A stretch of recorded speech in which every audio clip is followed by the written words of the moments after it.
ابھی آپ لوگ فلسطین میں دیکھ رہے ہیں کہ کیا ہو رہا ہے. فلسطین کے اندر مسلمانوں کا قتل عام ہو رہا ہے, سلاٹر ہو رہا ہے, اور اس کی ذمہ دار کفار تو ہیں, لیکن اس کا زیادہ بڑا جو کرمنل ہے وہ کون ہے؟ وہ مسلمان ملک ہیں جو طاقت کے باوجود ان کا ساتھ نہیں دے رہے. تو نبی صلی اللہ علیہ وسلم نے فرمایا تھا کہ قرب قیامت اللہ تعالیٰ آپ لوگوں کے دل میں وہن ڈال دے گا. تو پوچھا صحابہ نے کہ وہن کیا ہوگا؟ تو انہوں نے کہا حب الدنیا والکراہیۃ الموت. ٹھیک ہے, دنیا کی محبت, موت سے نفرت. ٹھیک ہے, تو یہ بڑا ایک کریٹیکل پوائنٹ ہے, یہ سمجھنے والی بات ہے جو اب نعمت اللہ فرما رہے ہیں. نعمت اللہ فرما رہے ہیں کہ مسلمان اپنی کمزوری میں لاجک اور ریزنز فائنڈ کریں گے اپنے غلط بیہیویئرس کا. کہیں گے اچھا ہم تو جی یہ کام زکوٰۃ اس لیے نہیں دے سکتے کہ جی پیسہ ڈی ویلیو ہو رہا ہے. ٹھیک ہے, سود تو لینا جائز ہے نا, کیونکہ پیسہ اب اس طرح گولڈ کرنسی تو رہی نہیں ہے نا.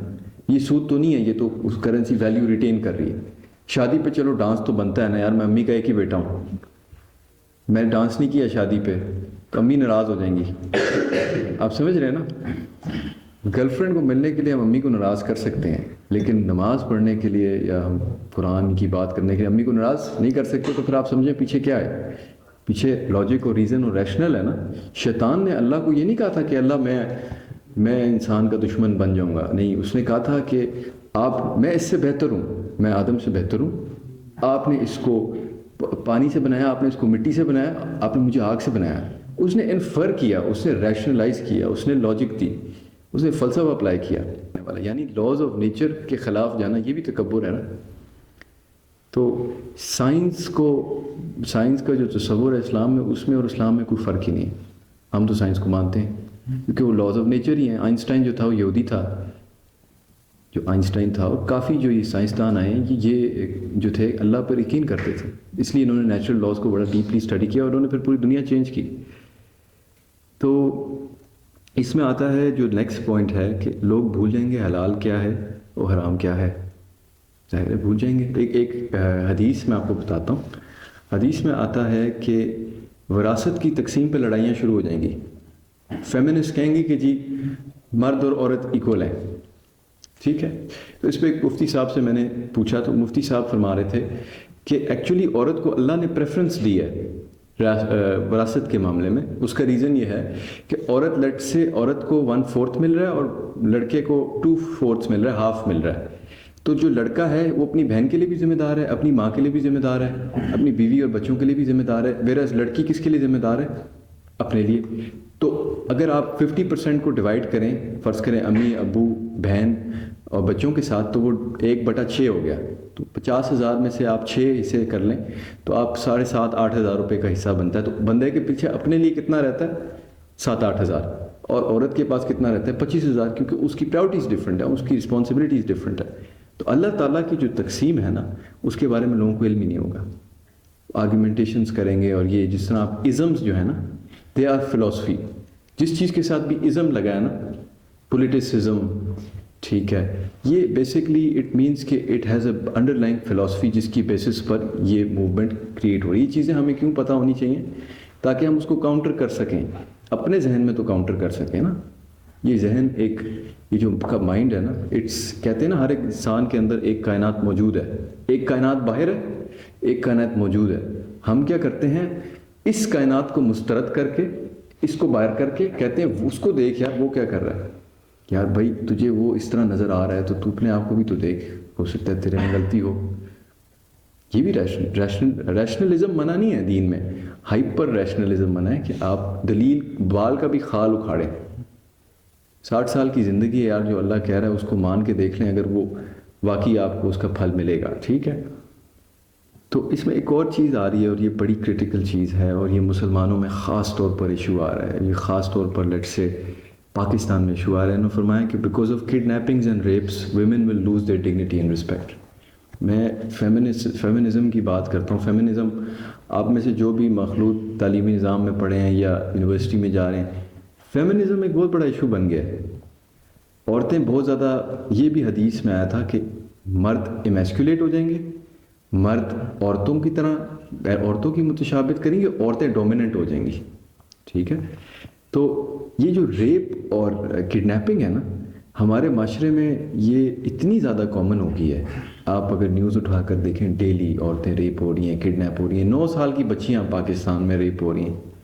مطلب آپ مجھے خود بتائیں, ایک عورت کو اگر اس کا ریاست اس کو تحفظ ہی نہیں کر سکتی تو پھر کس چیز کا ٹیکس لے رہے ہیں ہم سے؟ ٹھیک ہے, 9 سال کے بچوں کا ریپ ہو رہا ہے. ٹھیک ہے, مسجد میں کوئی لیٹ سے کو عالم ریپ کرتا ہے, وہ بھی اس کے اوپر تو خیر سزا شرعی طور پر تو وہی بنتی ہے, ویسے تو اللہ اس کو ڈبل سزا دیتا ہے کہ تو عالم ہو کے بھی یہ کر رہا ہے, لیکن وہ نیوز پورے ملک میں چل جاتی ہے. مولوی صاحب نے 9 سال کے بچے کا ریپ کیا, وہ خیر سوڈمی میں بھی آتی ہے, ٹرانسجنڈرزم وہ بھی ایک ٹاپک ہے, لیکن میں بات یہ کر رہا ہوں کہ وہ پورے ملک میں چلتی ہے. لیکن عام ریپ جو ہو رہا ہے وہ اس سے کم درجے کا جرم تو نہیں ہے نا, سیم درجہ ہے نا, انصاف کی بات ہے نا. تو جب آپ کے شہریوں کا تحفظ ہی نہیں ہو رہا تو ہم کیسے آگے بڑھیں گے؟ ٹھیک ہے, آپ اپنے بچوں کو گلی میں نہیں چھوڑ سکتے آج سیفلی, اپنے رسک پہ, جس طرح ہوتا ہے نا park at your own risk, تو ہم اپنے رسک پہ اپنے بچوں کو گھر سے باہر بھیجتے ہیں. اس قسم کے معاشرے میں کس طرح ہم ایکسپیکٹ کر سکتے ہیں کہ سیفٹی اور سیکیورٹی اور علم کی طرف جہاں ان کو اپنی جان کا ہی تحفظ نہیں. اور عورت ایک نسل کو پالتی ہے, مرد ایک عورت کو پالتا ہے ان دیٹ کہ وہ اس کے لیے پرووائڈ کرتا ہے, عورت اپنی پوری نسل کو پالتی ہے. عورت اگر کرپٹ ہوگی کیا ہوگا؟ میں آپ لوگوں سے پہلے بھی سوال کیا تھا نا, امی سے زیادہ پیار کرتے ہیں ابو سے, سب نے کہا تھا امی سے انکلوڈنگ می. تو اگر امی خراب ہوگی تو بچے خراب ہوں گے کہ نہیں ہوں گے؟ ایگزیکٹلی ہوں گے, اور ایسے خراب ہوں گے کہ کنٹرول میں نہیں آئیں گے ہمارے. ٹھیک ہے, نفرت عام ہو جائے گی. ٹھیک ہے, اب میں ایک بات آپ لوگوں سے کرتا ہوں کہ نفرت جو ہے نا, ہیٹریڈ جس کو کہتے ہیں, ہیٹریڈ ایک ایسی چیز ہے کہ مطلب you shouldn't hate someone یار. اپنے دشمن کے لیے بھی آپ کو نفرت نہیں ہونی چاہیے, اس کے غلط کاموں کے لیے آپ کو ایک مذمت ہونی چاہیے. آپ اس کو گائیڈ کر لیں کہ یار میں تجھ سے نفرت نہیں کرتا, میں تیری حرکتوں سے نفرت کرتا ہوں, تم نے حرکتیں بدل لے, میری اور تیری دشمنی ختم. تو کیا ہوتا ہے جب بیس ویلیوز ختم ہو جاتی ہیں معاشرے سے, تو کیا رہ جاتا ہے پیچھے؟ پاکستان انڈیا سے جنگ نہیں کر سکتا, انڈیا بہت بڑا ملک ہے, تو ہم کیا کہتے ہیں یار یہ ہندو تو ہیں ہی لوزرز ہیں, یہ تو ایسے ہیں. پاکستان انڈیا سے کرکٹ میں جیت جائے ہم ایسے خوشی مناتے ہیں جیسے ہم نے انڈیا فتح کر لیا, کیونکہ ہمیں پتہ ہے ہم انڈیا سے نہیں لڑ سکتے. وہ احساسات اور جذبات. تو ہیٹریڈ کہاں پہ آتا ہے؟ جب مورل ویلیوز ڈیگریڈ ہو جاتی ہیں, ختم ہو جاتی ہیں. ٹھیک ہے, پھر ایک اس میں تھوڑا سا میں بریفلی آپ کو بتاتا ہوں, پھر نیکسٹ پوائنٹ پہ موو کرتے ہیں کہ لوگوں کے پاس رسپیکٹ پرائیویسی کی وہ ختم ہو جائے گی. سڑکوں پہ زنا شروع ہو جائے گا, آپ لوگ کسی بھی ڈیڈ اینڈ کے کارنر پہ جائیں, یہ سب کچھ ہو رہا ہے.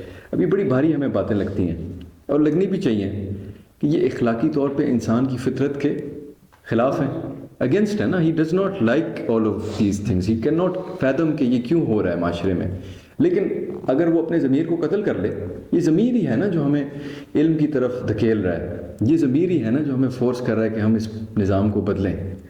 ورنہ اور پیچھے کیا ہے؟ اگر انسان میں ضمیر مر جائے پھر اس کے لیے بیٹی, ماں اور بیوی میں کوئی فرق نہیں رہتا, وہ جانور سے بھی بدتر ہو جاتا ہے.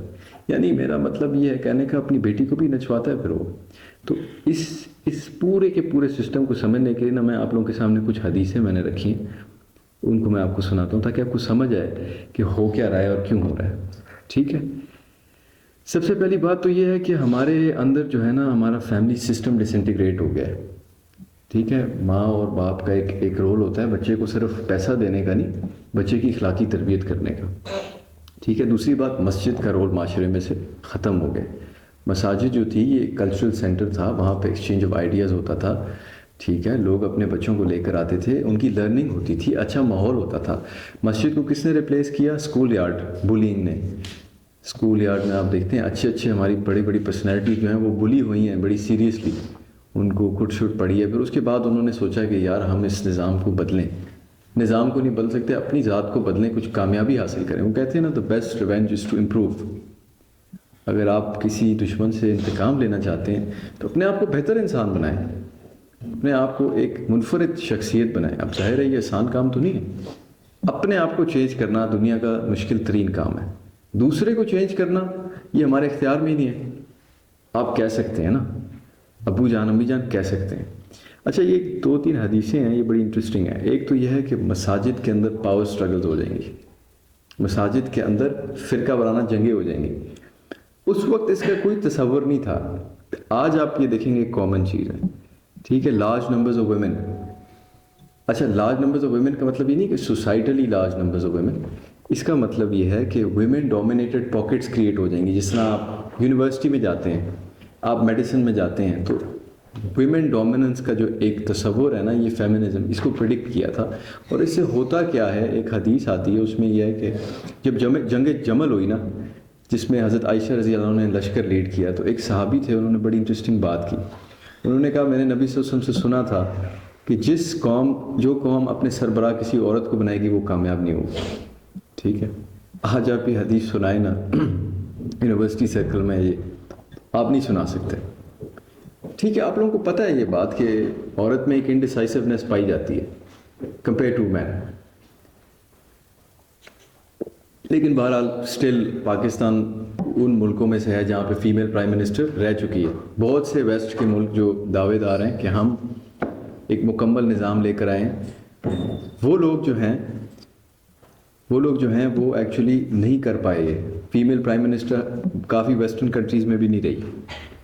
ٹھیک ہے، تو ٹو پٹ اٹ شارٹ میں ایک بات آپ سے کروں گا کہ نبی صلی اللہ علیہ وسلم نے ایک اور بڑی پریڈکشن کی تھی. انہوں نے کہا تھا کہ جو رومنز ہیں، بیزنٹائنز ہیں، یہ جو یورپین یونین ہے، نیٹو ہے، یہ آپ کے خلاف جو ہے نا ایک اتحاد بنا لیں گے. اب تو یہ جو ہے نا آج کا میرا مفہوم تھا کہ حب الدنیا، دنیا کی محبت اور موت سے نفرت. اور اس کے پیچھے میں نے آپ کو بتایا ہے کہ کیا وجوہات ہیں. شیطان کی ورکنگ ہے اس ریجن کے اندر، خاص طور پہ پاکستان ایک نظریاتی ریاست ہے اسرائیل کی طرح. تو شیطان چاہتا ہے کہ پاکستان کی جو یوتھ ہے یہ ڈی مورلائزڈ رہے، یہ افیکٹ ہو جائے، یہ ذہنی طور پہ پسماندہ رہیں، ویسٹ کے انفلوئنس میں دبے رہیں. کیونکہ اگر انہوں نے اپنی فلسفے کو سمجھ لیا، اگر ان کی اپنی ایک سوچ بن گئی، اگر ان کے بیچ میں اتحاد، اتفاق، محبت، ثابت قدمی کے جذبات پیدا ہو گئے، تو کیا ہوگا، یہ پوری دنیا کے لیے ایک خطرہ بن جائیں گے نا. اور پاکستان پہلی بہت بڑا خطرہ ہے باقی دنیا کے لیے. آپ کی اسلامی فوج ہے، لیکن اس وقت یہ ہے کہ لیڈرشپ کے بارے میں کافی کوشچنز اٹھائے جا سکتے ہیں. ٹھیک ہے.